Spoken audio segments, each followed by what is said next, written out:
Lolos, Terus oke, aku oke. dapat beasiswa full di PCR.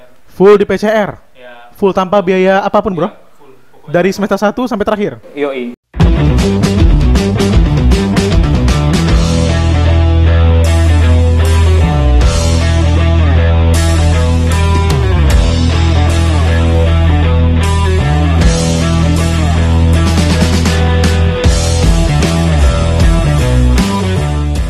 Take video, bismillahirrahmanirrahim.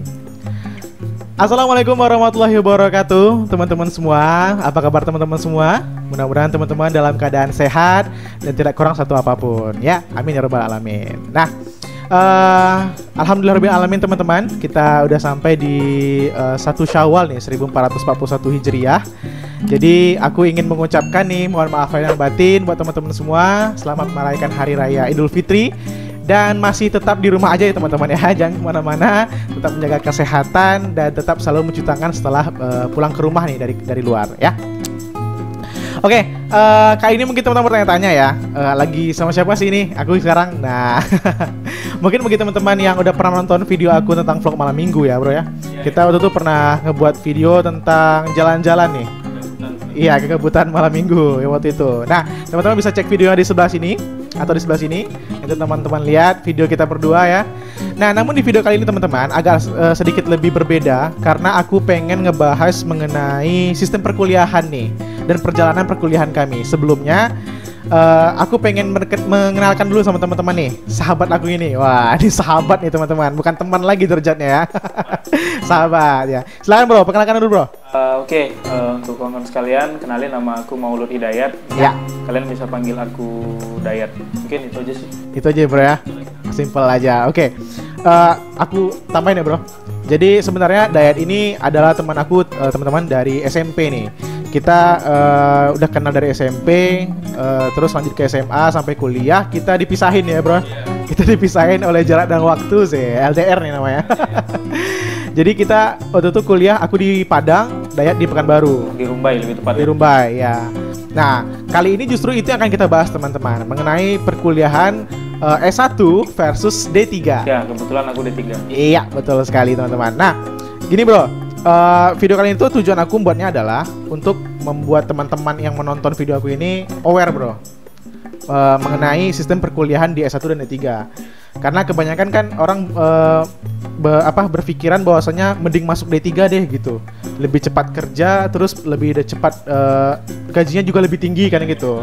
Nah, kali ini kita akan coba tanyain sama Bro Maulud langsung mengenai apakah benar nih teman-teman, D3 itu mudah dapat kerja dan gajinya lebih tinggi daripada aku yang S1 ya teman-teman ya. Oke, langsung aja teman-teman. Kita mulai dari sahabat aku dulu, Dayat. Coba dijelasin bro, jurusan apa sih pertama nih? Nah gitu dulu. Kuliah di mana, jurusan apa, dan lulusnya dulu gimana gitu. Ceritain dikit bro. Oke. Nah, kebetulan aku itu kuliah di salah satu kampus swasta Ya. di Rumbai, di salah satu politeknik di Rumbai, yaitu Politeknik Kalteks Riau.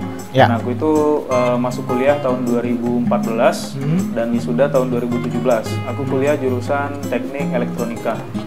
Teknik elektronika. Itu bedanya sama teknik elektro apa bro? Bedanya kalau di elektronika itu kita lebih ke arus lemah. Arus lemah. Bedanya kayak kalau misalkan di elektro itu dia lebih ke arus kuat. Arus kuat itu kayak ke 220, 220 AC dan lain sebagainya. Nah, kalau elektronika tuh lebih ke komponen-komponen kecil kayak ya simpelnya gimana ya? Mungkin kalau untuk teman-teman yang awam, Ya. kalau elektronika tuh lebih ke inilah. Kalau orang biasanya bilang reparasi TV, ya, speaker, apa segala macam. Ya. Ya, itu lebih ke elektronika. Sementara kalau kalau elektro itu lebih ke listrik, tiang-tiang listrik apa segala macam yang tegangan yang tinggi. Nah, gitu. Simpelnya gitu bedanya. Simpelnya gitu bedanya. Oke. Nah, sekarang mungkin teman-teman juga ada yang bertanya nih, kayak gimana sih teman aku ini bisa lolos PCR? Nah, kita berangkat dari cara lulus masuk PCR dulu nih bro. Gimana sih waktu itu awal mulanya pengen banget masuk ke D3 PCR nih dulu? Jujur ya, ini jujur. Ya. Sebenarnya dibilang aku pengen banget masuk PCR tuh nggak pengen banget. Cuman Iya.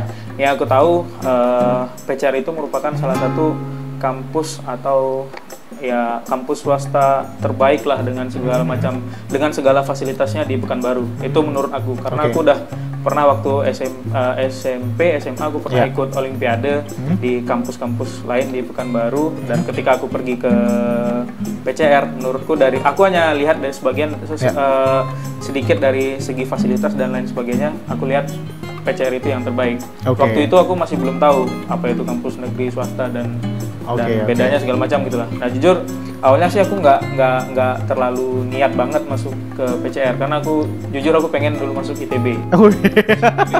Impian semua orang. Ya, semua orang. Mungkin kalian juga pengen masuk ITB. Iya betul banget. Tapi rezeki berkata lain. Iya, Jadi betul. Waktu itu ada masalah di di ekonomi. Memang sih aku ngejar beasiswa di ITB, cuma kayak orang tua nggak safe gitu kalau misalkan meskipun aku dapat beasiswa tapi orang tua masih cemas-cemas nanti ketika kuliah gimana macam. Belum lagi biaya hidup biaya hidup dan lain sebagainya, karena ya sometimes beasiswa cuma mengcover untuk biaya kuliah biaya aja. Kuliah benar-benar banget. Kebetulan dapat tawaran dari SMA. Nah, ada tawaran beasiswa gitulah dari SMA, sekolah, ya? Dari sekolah. Iya. Untuk ngambil beasiswa di PCR. Iya. Nah, karena aku tuh sempat mikir gini, kalau di Riau aku tuh cuma pengen kuliah di PCR. Oke. Kalau di Padang aku cuma pengen kuliah di UNAN. Oke. Kalau di Jawa aku cuma pengen kuliah di ITB. Wah, jadi opsi aku cuma 3 itu aja untuk benar-benar. daerah yang ada sekarang lah. Iya, oke. Nah, jadi dapat tawaran beasiswa dan aku coba. Nah, aku coba. Tapi tunggu dulu bro, aku potong dulu nih. Karena kan tawaran beasiswa itu datang apakah setelah SNPTN dulu? Kalau teman-teman kan tahu nih ada jalur undangan, ada PBUD dulu ya namanya. Nah, apakah beasiswa ini datangnya setelah itu atau sebelum itu bro? Sebelum. Sebelum ya? Sebelum SNPTN berarti? Wah, ini teman-teman, sebelum SNPTN. Di sini sebenarnya agak galau juga sih aku waktu itu. Jadi ya bagus sih pertanyaannya. Jadi tawaran beasiswa itu datang sebelum SNPTN. Sebelum SNPTN. Jadi serangkaian tes beasiswa itu aku udah ikutin, kayak tes apa segala macam aku udah ikutin dan ternyata lolos. Terus aku dapat beasiswa full di PCR. Full di PCR? Ya. Full tanpa biaya apapun bro? Dari semester 1 sampai terakhir? Yoi. Dan asal kalian tahu, kalau misalkan orang yang kuliah di PCR tuh image-nya adalah orang kaya. Dan jujur keluarga aku nggak se apa yang dipikirkan sama mereka gitu kan. Nah, jadi ya uang masuk awalnya aja 20 juta dan sebagainya, dan aku masuk itu free ya. Nah, kegalauan aku muncul sebenarnya di sini. Jadi kayak misalkan, dan waktu itu jujur aku nggak tahu misalkan D3 S1 itu apa sih gitu ya. D3 S1. Cuman kalau untuk jurusan aku udah dari awal aku udah pengen elektronika yang arahnya memang ke sana gitu kan. Tapi aku D3 sama S1 aku nggak terlalu aware gitu. Jadi waktu itu aku lihat D3, oh ya udah D3 dapat beasiswa di sini, ya udah masuk aja. Maksudnya udah ada gratis segala macam semua. Artinya kehidupanku di kampus tuh udah aman terjamin. Dan satu lagi karena dekat. Duri Pekanbaru ya? Duri Rumbai dekat. Jadi orang tuaku ya lebih mengizinkan lah, dan karena ada jaminan 0 rupiah dari PCR tadi ya udah aku kenapa enggak gitu ya? Aku gas. Iya betul. Nah, selanjutnya ini bro, kan kita judul videonya nih S1 versus D3. Nah, kalau dari sisi aku mungkin sih mikirnya kenapa aku justru lebih milih S1 dulu waktu mau masuk kuliah nih ya. Karena kan jujur aku nggak lolos SNPTN nih bro. Nggak, mungkin dia lebih tahu nih ceritanya, lebih panjang banget teman-teman. Jadi dari SNPTN, PBUD, SBMPTN, ujian masuk mandiri segala macam tuh aku nggak ada yang lolos teman-teman. Itu memang nasib banget waktu itu. Nah, tapi akhirnya kenapa aku lebih memilih untuk masuk ke jenjang S1? Itu tuh pikirnya adalah bahwasanya S1 itu lebih tinggi gitu stratanya gitu. Itu kan pemikiran anak SMA dulu ya. Pasti gengsinya lebih enak nih S1 nih gitu kan. Ya, S1 di atas D3 nih gitu. Nah, kalau menurut pendapat bro sendiri nih, kebanyakan orang-orang mikir D3 ini sistem pembelajarannya pun kayaknya beda gitu sama S1 gitu kan. Nah, di sini bisa nggak bro jelasin gitu? Sistemnya gimana? Oke. Nah, sebenarnya aku nggak tahu sih kalau misalkan di politeknik lain atau di kampus-kampus lain yang ada di D3 itu sama atau enggak. Tapi yang aku dapetin ya di kampusku ya di PCR ya, itu kami mau D3 mau D4 mungkin karena basicnya politeknik jadi Yeah. itu kita memang kebanyakan full praktikum teknis. Oh, full praktikum. Oke, Dan oke. mungkin sedikit yang mau aku kasih tahu kalau dari apa yang udah aku lihat karena kan sekarang kita udah kerja juga ya. Ya, Jadi, betul. dari yang aku lihat itu apa ya tujuannya sih sebenarnya. Jadi kayak Tujuannya misalkan kalau misalkan S1 itu tujuannya teman-teman lebih ke apa ya ke manajemen, Oke. analisis gitu. Sementara kalau Ya, ya, betul. di D3 AMD kita tuh kayak cuman sekedar amati apa itu biasanya lihat amati tiru Iya. Iya, iya. gimana ya kalau mereka mau jiplak barang itu mah dilihat diamati bukan ditiru yang gitu. yang D3 tuh lebih ke sana Iya, arahannya. oke. Sementara kalau S1 itu diharapkan mereka lebih mampu untuk menganalisa Betul manajemen banget. dan lain sebagainya itu yang aku lihat. Nah, kenapa awalnya itu kan masuk Politeknik Riau itu pasti sebenarnya udah tahu ini D3 gitu. Ya aku udah tahu itu Itu jurusan D3. itu jurusan strata D3 strata maksudnya jenjangnya D3. Jenjangnya D3 aku gitu. udah tahu.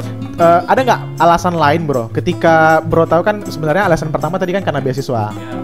Nah, ada nggak alasan lain selain beasiswa yang membuat Bro tuh yakin di sini aku bakal berkembang nih di D3 ini? Karena sebelumnya kan sebenarnya kalau aku tahu nih teman-teman, Dayat ini itu sering banget pergi-pergi olimpiade dulu nih teman-teman. Nah, itu tuh kan pemikirannya lebih kayak ke analisis. Analisis, orang-orang saintis gitu kan lebih pikirnya analisis terus teori-teori segala macam. Nah, kenapa ketika kuliah itu mempercayakan diri Bro untuk bisa masuk D3 nih yang lebih banyak praktikum gitu? Kenapa ya? Jujur sih aku nggak terlalu ini sih. Nggak terlalu Maksudnya mikir kesana ya? aku nggak terlalu pikir ke sana dan aku juga nggak tahu sih kalau bagiku ya, Atau mungkin bisa jadi gara-gara memang udah suka sama elektronika. dibilang udah suka sama elektronika nggak juga karena waktu aku masuk kuliah tuh aku juga nggak terlalu suka sama elektronika karena memang sih ini kayak salah pilih narasumber. Ini soalnya Oke, jadi gini, lanjut. aku tuh nggak terlalu ketika aku kuliah tuh aku nggak terlalu karena kita SMA Iya. dan nggak ada basic elektronika pun sebenarnya aku nggak suka elektronika, aku nggak tahu elektronika. Cuman waktu itu aku dapat motivasi dari senior 1 tahun di atas aku yang saat ini yang dia juga jurusan elektronika di Iya. UNAN. Iya. Dia pernah bilang waktu itu jujur aku orangnya bahkan ketika aku kelas 3 SMA aku masih belum tahu aku bakal masuk jurusan apa waktu kuliah. Sampai kelas 3 SMA. Sampai kelas 3 SMA. Oke, Karena yang kayak Bro bilang tadi ya, aku sering ikut olimpiade dan Iya, benar. itu macam-macam. Aku kadang ikut Benar. olimpiade matematika, kadang Benar. fisika, jadi pun ketika aku suka fisika aku bilang ya udah aku ntar ambil jurusan fisika. Ketika aku ikut Iya. olimpiade matematika aku ya udah aku ambil matematika gitu. Iya, Nah, betul. Jadi pilihan elektronika sebenarnya mungkin aku cerita sedikit ya tentang Iya, oke. pilihan kuliah. Oke. Jadi awalnya aku pilih elektronika itu karena senior itu bilang karena elektronika itu satu-satunya materi atau jurusan atau pembelajaran yang nggak akan habis di akan masa lagi. Wes. Karena gini, Kekal abadi. ini aku mempromoin membuka wawasan Iya, teman-teman betul, juga. betul. Mana tuh ada yang ragu-ragu milih Betul, jurusan gitu kan. betul, ha. Nah, kenapa dibilang gitu? Karena ya apapun yang ada di sekitar kalian itu ada hubungannya dengan Elektronika. Benar. semuanya handphone apa segala macam Iya, itu benar. elektronika ya kan. Iya, Jadi kita benar. nggak bisa lepas dari sana. Jadi Betul. ya beda kayak jurusan minyak atau apa segala macam Iya. yang berbau sumber daya alam suatu Betul. saat pasti akan habis dan Betul. akan ada penggantinya. Sementara elektronika nggak ada. Lebih apa kali ya? Lebih continue kali ya. Continue. Benar, Dan benar. apa ya ketika kalau misalkan mindset kalian untuk kerja, elektronika itu merupakan jurusan yang elektronika itu merupakan jurusan yang pasti dipakai. Oke. Jadi kayak apa ya kayak perusahaan mana sih yang nggak butuh listrik gitu. Iya, Jadi benar, perusahaan mana benar. sih yang nggak butuh ini. Jadi Benar. pasti terpakai lah gitu. Iya, benar. Nah, makanya aku pilih elektronika. Nah untuk yang D3-nya sendiri itu waktu itu ya aku mikirnya simpel aja sih kayak ya orang bilang D3 itu banyak praktikum. Iya. Jadi apa ya lebih siap untuk kerja. Ya, dan benar. dan iya dan Yang benar gitu ya. waktu itu aku nggak membenarkan karena aku belum coba. Iya, Dan benar, setelah benar. itu ya iya sih banyak praktikumnya dan kalau masalah dapat kerja atau nggak kerja itu Tergantung skill ya. tergantung skill. Cuman kalau waktu itu ya aku kemakan omongan itu gitu. Oke. Kemakan kalau D3 ya udah pasti ada skill gitu sih. Tapi pertanyaan selanjutnya gini, Bro. ketika kalau memang D3 itu bisa lebih cepat kerja, terus maksudnya itu lebih cepat punya skill gitu untuk bisa dapat kerja, apakah ketika bekerja itu skill itu kepake semua gitu? Kalau itu klasik sih sebenarnya. Iya. Enggak sih. Kalau jawaban enggak sih. Enggak ya? Berarti itu cuman kayak mitos doang ya? Mitos enggak, maksudnya apa yang kalian dapatin di kuliah itu sebenarnya ini mungkin sama aja sih antara S1 dan D3. Cuman kayak kalau di D3 paling enggak kalian tahu kulitnya lah itu aja. Oh, tahu kulitnya ya. Habis itu ya Berarti sama dong sama S1. kalau D3 itu kalian nggak harus memahami apa yang kalian praktikumkan itu apa. Gitu. Kok bisa sih anak teknik itu tamannya cuman pas-pas dengan masa studi? Kalau masalah kerjaan oke lah, itu cuma mitos gitu. Tapi kalau masalah gaji gimana, bro?